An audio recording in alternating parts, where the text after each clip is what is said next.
Welcome to the second WebTalk of the day's Future of E-Learning. It is my pleasure to be the moderator. I'm Chong. On behalf of IUCEL2022, we would like to thank and extend our warm welcome to you. We'll turn the time over to the presentations. It's our privilege to introduce you our respected guest speaker today, Associate Prof. Dr. Zuhainis Saad. Dr. Zuhainis is an associate professor in microbiology. She's a strong advocate of empowering learners in experiential learning and practices technologies enhanced learning. And she's also a winner of the National Academic Awards in the category of Teaching Awards Pure Science Classes 2018.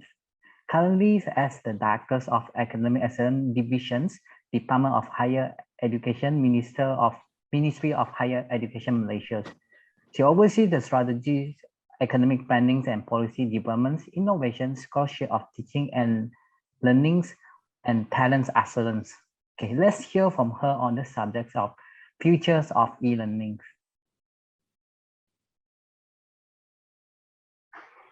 Thank you so much, Dr. Chong. Can you hear me well? Yes. Okay, thank you so much. Bismillahirrahmanirrahim. Assalamualaikum warahmatullahi wabarakatuh. And a very good morning. First of all, my apologies to all for being joining a bit late. It's 3:54 a.m. here in Amsterdam. So, ladies and gentlemen, honored guests and learned participants, again, thank you so much for giving me this opportunity. And when given this topic on the future of e-learning, I think it's also we should look back on our methods in our education in 10 years times. We might cringe. Even in the last few years, we have seen rapid acceleration towards radical changes, and in truth, we are just at the beginning stages of a worldwide revolution in teaching and learning. So perhaps, sorry, Min, are you going to share the screen? So if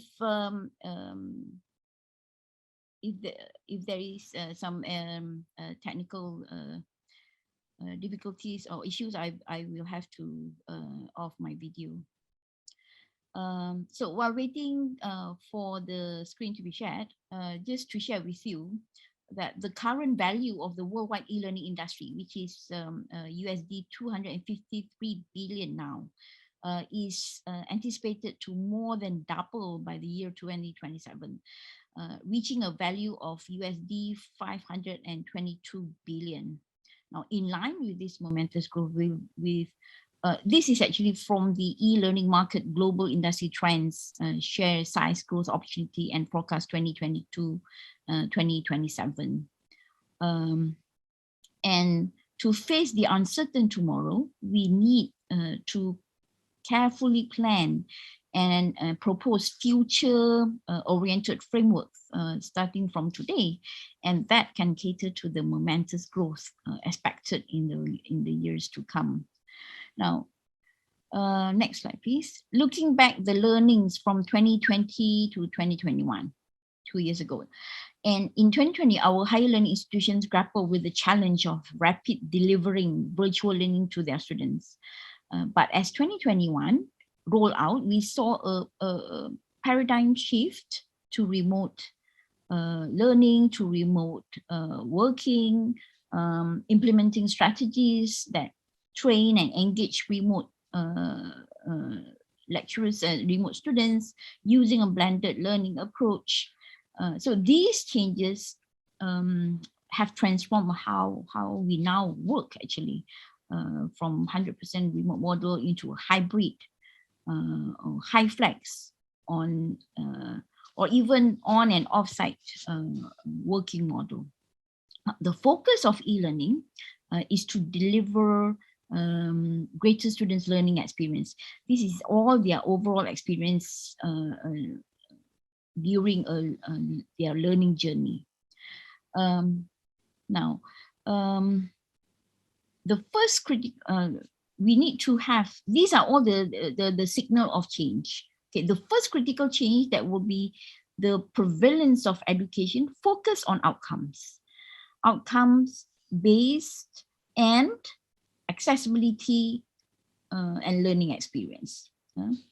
Now, from designing engaging courses to building on-demand learning aids and offering personalized learning journeys, there are the must-have trends that offer remote learning in changed working environment, learning environment, and then we need to meet or match the modern learners' expectations, and also how to engage in high impact and immersive in terms of delivery and delivering the experiences, the immersive learning expectations in the hybrid learning environments.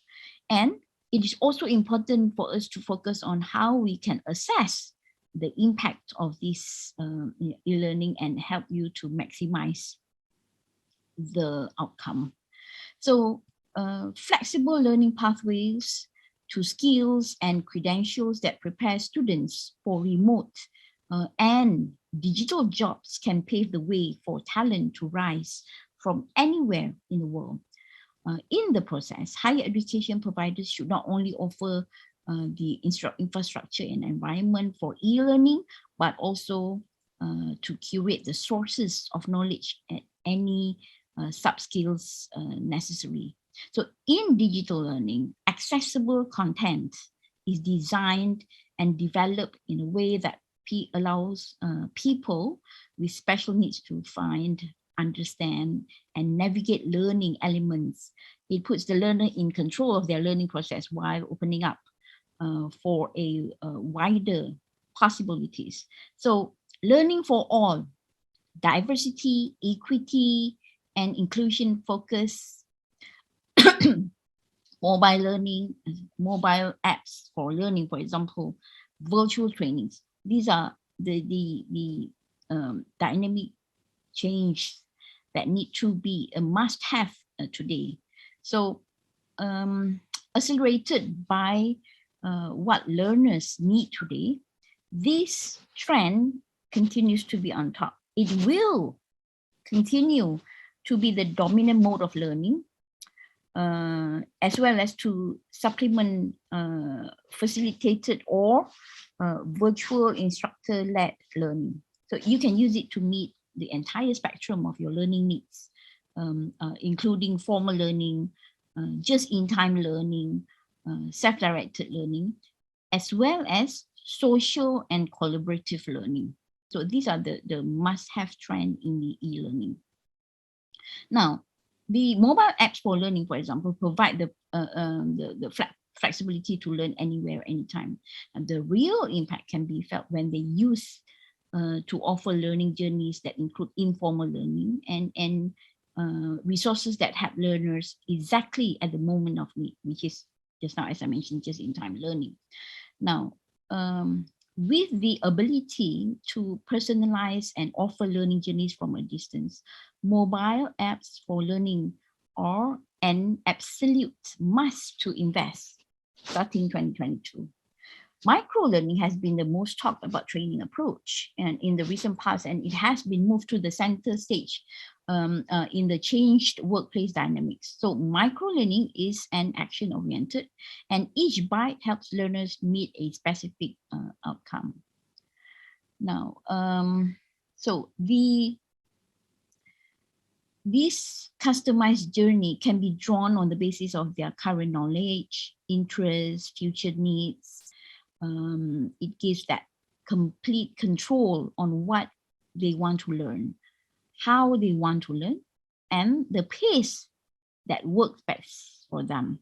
So due to these developments, the future should see new ways of teaching and learning that will focus on outcome-based and competency-based on learner experiences. So in Malaysia, this is in line with the efforts of the Ministry of Higher Education to introduce the experiential learning and competency-based education landscape, or EXCEL.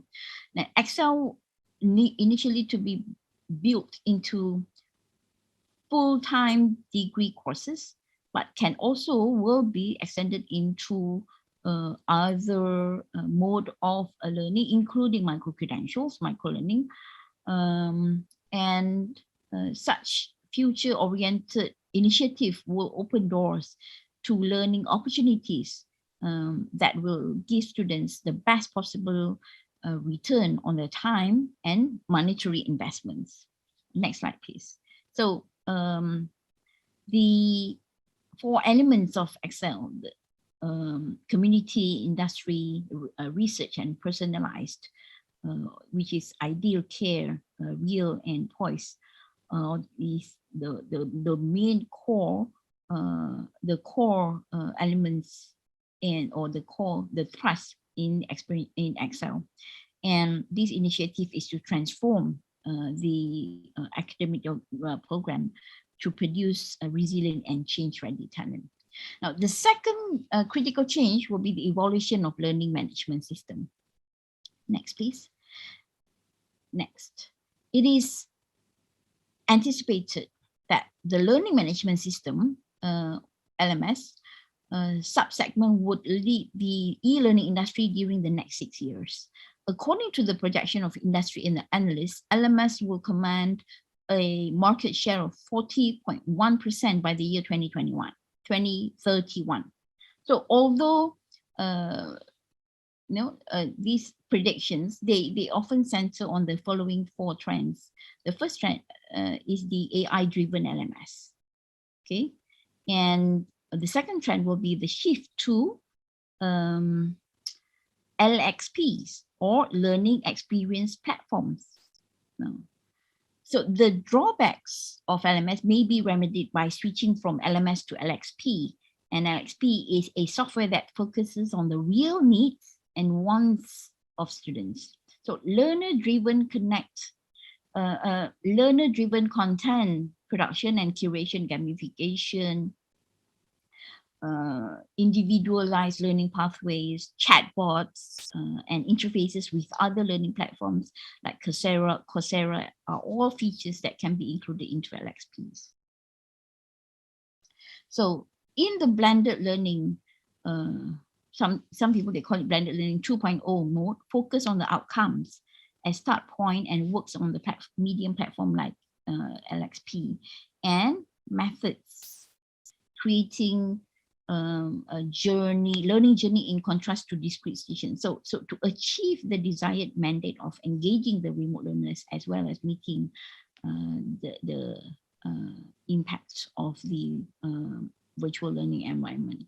Now, I earlier mentioned about the social learning and collaborative learning. So although the impact of the social learning is difficult to assess, it does work at several levels. It helps you to create communities of practice, and you can use it at a greater level of continuous learning.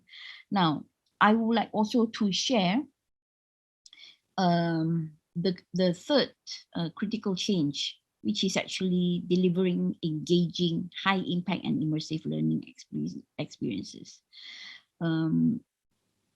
Traditionally, because of the time and distance gaps between trainers, learners, and contents, e-learning has always had an engagement challenge.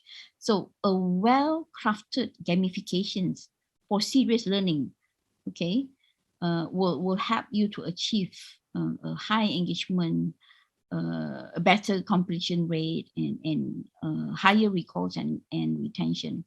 So both virtual reality, VR, and augmented reality are already having a significant impact on classrooms in the present, although it's not really a trend, a common trend in Malaysia higher learning institution, but in other countries, it has been give a significant impact in the present, and in this trend is set to continue in the near future. Now, a fast increase in spending on AR and VR technology for educational purposes is anticipated by market experts, which ranging from 1.8 billion in 2018 to 12.6 billion in 2025. And many people believe that the metaverse is the next evolution of the internet. It's the beginning of an evolutionary leap towards a decentralized reality using both AR and VR. This is by David Coleman. And since October 2021, when Mark Zuckerberg of Facebook, now under Meta, first presented Metaverse to the public, e-learning providers have been investigating ways in which the education process may become more immersive, interactive, and engaging. So guided simulations are one potential use for VR through e-learning. Now, at the opposite end of the spectrum, VR experiences are thrilling for students who have disability or special needs because they provide them with the opportunity to encounter situations and places that would otherwise be unavailable for them. Now, the final trend is enhance the needs analysis on their learning patterns and ascertain the impact of the learning process. It is learning analytics, for example. Learners analytics is emerging as a significant aspect to invest on. It can provide valuable insights for learners to enhance or change the current approach and align better to the business goals. It can also provide cues on what more can be done to improve learner motivation and engagement, as well as that would facilitate a better application of learning. So we can see now that the coming years will see a steady shift from traditional LMS to LXP adoption, and which is actually a highly personalized learning experience that can be crafted the learner through the learning pathways. We can see using or leveraging AI to understand learning patterns and make further recommendations, and the feature of the assessment features along with the badges and certification. And it will also be a trend to watch out for in the context of enhancing learning in the coming years. And I also do believe that in this what we call as the bunny world, not the VUCA world anymore, the bunny world. Bunny stands for brittle. Okay, or it is actually an acronym that was invented or presented by the Institute of the Future. Bunny stands for brittle, anxious, non-linear, and incomprehensible. So, I mean, of course, both VUCA and Bunny offers a framework that we can use to decode what is happening around us, and subsequently we can cope with all these external events. But when we actually new understanding of the main global challenges, we can better prepare ourselves for what lies ahead. And the future of e-learning, and using the bunny concepts, for example, that gives away a better explanation of what is happening around us and could be a starting point to build and come up with more proactive solutions and roadmap to this overwhelming new world. So I hope this very short sharing of the future e-learning will be beneficial to all. Thank you so much for your kind attention, and good luck on the IUCEL 2022. Thank you very much.